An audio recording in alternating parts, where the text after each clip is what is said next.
Күйеуім бола тұра жезөкше болдым. Әңгімені тыңдамас бұрын арнаға жазылуды ұмытпаңыздар. Өзім бір үйдің еркесі болдым. Қыз кезімде көп қыдырып жігіттермен жүрдім. Дискотека отырыстарды жібермеймін. Қасымда құрбым бар. Көрші өстік. Бала кезден доспыз.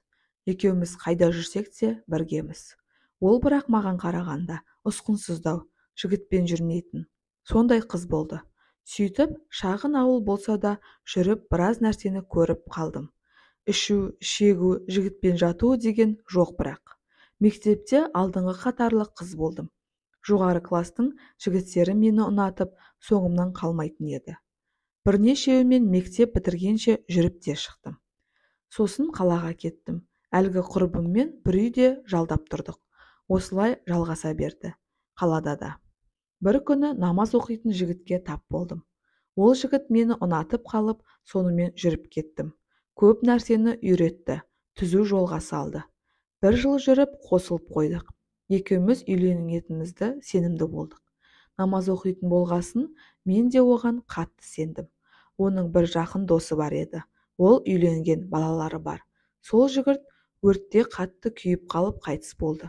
Сосын менің жігітім оның жесірі мен балаларын жетімсіретпейін деп, сонымен некеге тұрып үйіне кіргізіп алды. Маған бәрін досым үшін істедім, солай болу керек, екінші әйелім боласың, сені тастамаймын, жақсы көремін деді. Бәрін жеңіл-желпі ойлай салады екен. Оған қой дедім. Хабарласпай жоқ болып кеттім. Жылап, сағынып біраз қиналдым. Бірақ жігіттердің назары өзіме көп болса, тез ұмытады екенсің. Тағы баяғы күйіме бастым. Қаңғу, көшеге шығу, жігіттермен жүру. Қыз болмаған соң қалап тұрсаң, бірақ өзімді ұстайтын едім. Содан оқуды бітіріп, ауылға келіп, жұмысқа қосылдым. Ауылда да сол өмір. Жұмыс біткен соң бойдақ қыздар болып жиналып, у-шу, әңгіме, кафе, би деген сияқты ғой. Сөйтіп жүргенде ауылдас баламен таныстым. Ол Астанада оқыған, қалада жұмысы бар. Менен 5 жас үлкен, жап-жақсы жігіт екен. Соны қаратып алдым өзіме. Жүре бастадым. Телефонға маза жоқ. 7 сайын мен үшін келеді ауылға. Кейде мен барам оған қалаға. Қыз емес екенімді айтып едім, ол жеңіл қабылдады. Онда тұрған түк жоқ. Қазір қыз деген жоқтың қасы ғой деді де қойды. Содан оған деген сезімім пайда бола бастады менде. Біз бір жылдан аса жүріп отау құрдық.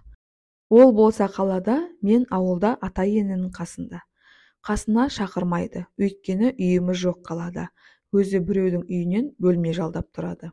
Енем де барма ақшасын жинасын, күйеуіңді көрмесең өлесің ба, жұрттікі айлап жылдап жұмыс кезіп жүреді. Біздікі қайта келіп тұрады 7 сайын деп ұрсып алды. Жарайды дедім. Міне сонымен ұлым қазір 5-ке келді. Күйеуімді әлі ақша жетпейді пәтер алуға.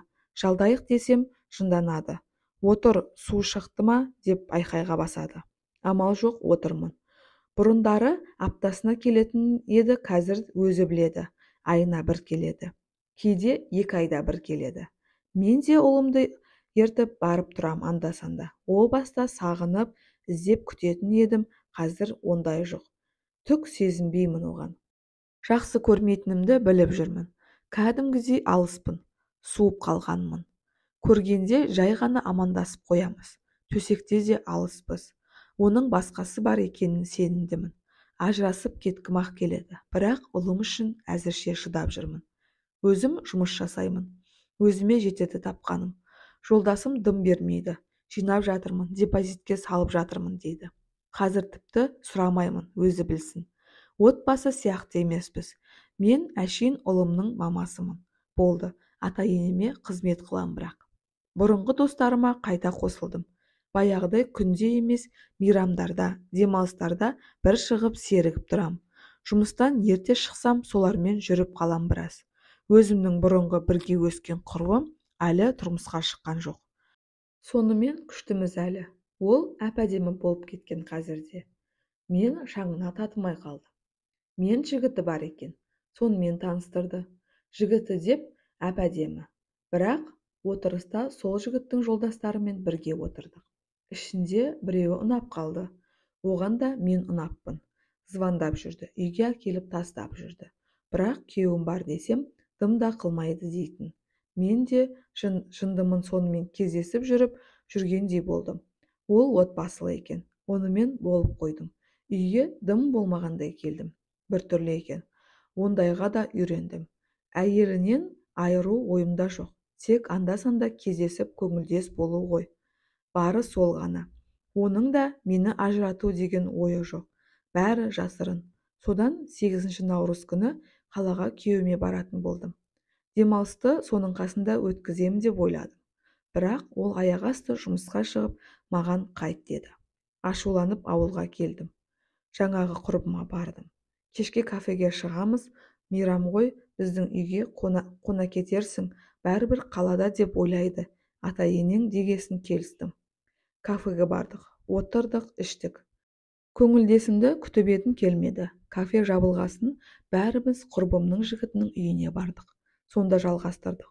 Ұйықтап қалғанмын. Содан ертесіне есімді жисам, жалаңаш жатырмын. Құрбымның жігітінің құшағында. Күйеуіме ашуланып бекер ішіппін. Есімде түк жоқ. Дереу киініп кетіп қалдым үйге. Демалыс тып-тыныш өтті. Құрбым да хабарсыз. Менде де солай. Содан жұмысқа шыққанда құрбым келіп быт-шытымды шығарды. Мен сол түні өзім жабыспын ол жігітке. Құрбымды тыңдамай. Біраз сөз айтыппын. Ол ренжіп кетіп қалған. Ана жігітте мен де есімізді білмейміз. Болдыңдар ма деп сұрағанда құрбыма жоқ дедім. Жігіті де солай депті.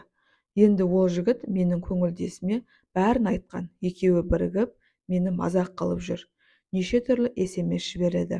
Көргенсіз видео суреттерді жібереді. Осылай істейік деп, алма-кезек екеуінің айтпайтыны жоқ. Сыйламай кетті. Көңілдесім, егер менімен кездеспесең, жалаңаш суретіңді күйеуіңе жіберемін деп қорқытады. Мен амал жоқ кездесіп жүрмін тағы. Құрбым араласпай қойды. Байымның түрі анау. Түңіліп жүрмін. Ұлымның бетіне қарауға ұялам. Өзімді лас сезінемін. Жолдан тайып кеттім осылай. Асылып өлгім келеді. Бәрің мені жазғырасыңдар. Өзіме сол керек. Тыныш жүргенімде ғой, бәрі басқаша болар ма еді. Баяғы намаз оқитын жігіттің екінші әйелі бола салатын кісімін. Мүлдем басқа тағдыр күткен шығар. Өзім кінәлімін бәріне.